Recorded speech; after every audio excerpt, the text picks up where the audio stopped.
Hi guys, welcome to my home science study में आपका स्वागत है। जैसा कि आप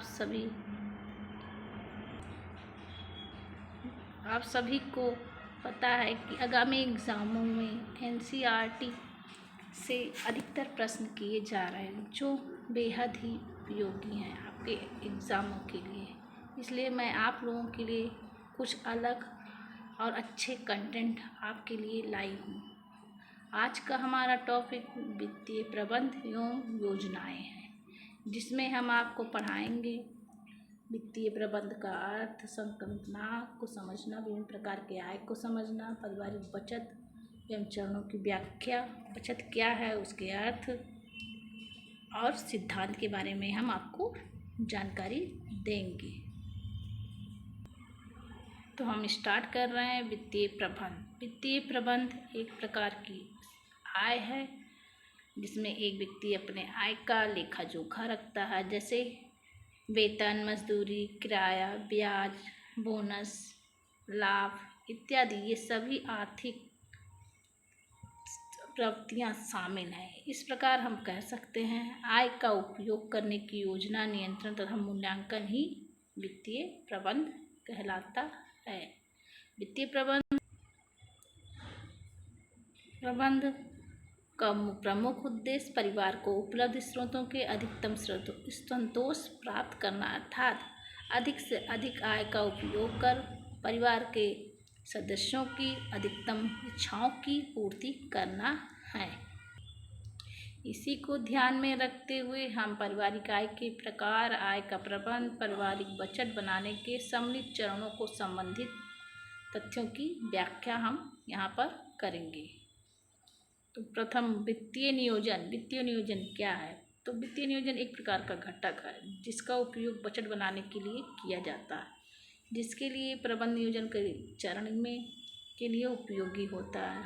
इसके लिए वो बजट जिसमें एक परिवार का आय उपयोग उस तरीके से किया जाए जिससे अधिकतम व्यक्तियों की इच्छा की पूर्ति की जा सके तथा परिवार के दीर्घकालिक लक्ष्यों को भी ध्यान में रखा जा सके। इसी प्रकार परिवार अपने साधनों का अधिकतम उपयोग कर अपने लक्ष्यों को प्राप्त कर लेते हैं।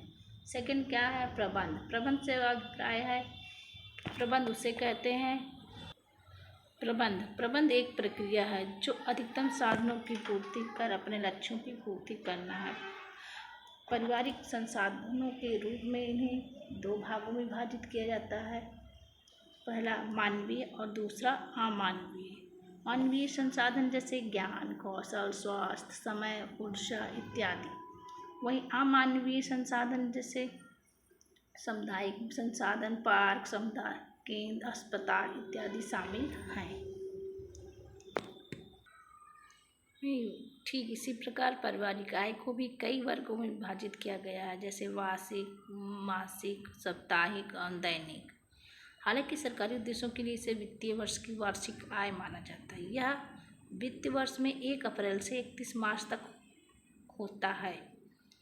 आय को विभिन्न रूपों में वर्गीकृत किया जाता है या विभिन्न रूपों में बांटा जाता है, जैसे मजदूर वेतन, कारोबार से लाभ, कमीशन, संपत्ति से आने वाले किराए इत्यादि। का मतलब जैसे कि नगद, ऋण पर ब्याज, लाभांश, पेंशन, उपहार, रॉयल्टी, बोनस जिसे कहते हैं, ये सारी चीज़ें इसमें आती हैं। पारिवारिक आय के प्रकार को मुख्य रूप से 3 प्रकार से बांटा गया: वास्तविक, मुद्रा और मानसिक। इससे पहले हम विभिन्न प्रकार की पारिवारिक आय के बारे में विस्तार से जानते हैं। हमें समझना चाहिए धन क्या है, इसका क्या कार्य है।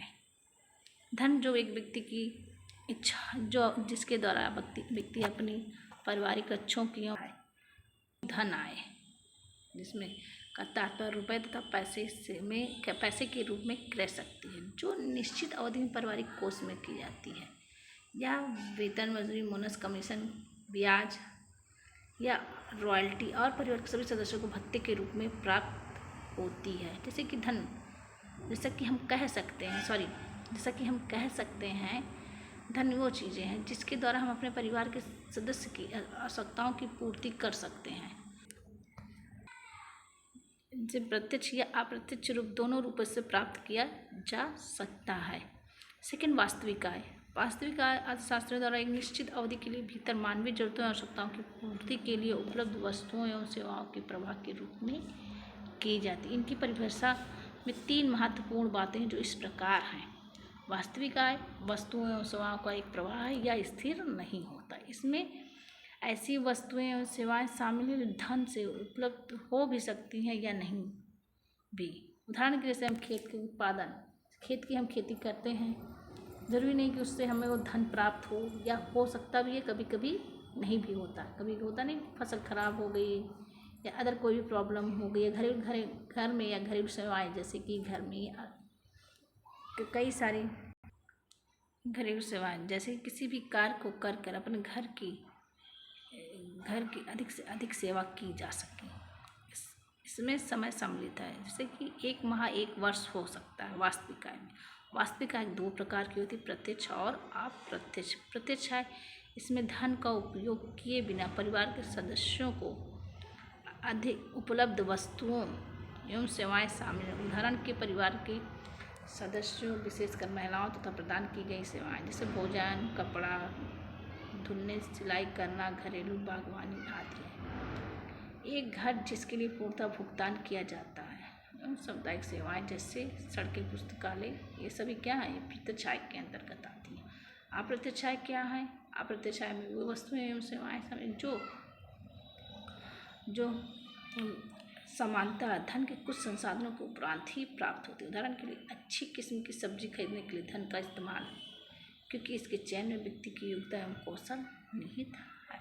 जैसा कि हम कह सकते हैं अप्रत्यक्ष आय, जैसे कि हम किसी भी वस्तु को खरीदने के लिए जो भी धन का उपयोग करते हैं, मान लीजिए जैसे कि खाने की चीज़ें हैं, सब्जियां हैं, फल फ्रूट हैं, इन सब चीज़ों का हम खरीद रहे हैं, तो ये इसमें जो लगा धन है उसे हम अप्रत्यक्ष के रूप में निहित करें, और इसके लिए हमें अपने अंदर के कौशल को निहित करना होता है, यानी उस व्यक्ति की योग्यता एवं कौशल निहित होती है। Thank you guys. यदि हमारा चैनल को थैंक यू गाइस। यदि हमारा चैनल आपको पसंद हो, हमारे कंटेंट आपको अच्छे लगे, तो हमारे चैनल को लाइक एंड सब्सक्राइब करना ना भूलें। ऐसे ही अच्छे कंटेंट पाने के लिए आगे की वीडियो हम आपके लिए लाते रहेंगे। Thank you so much.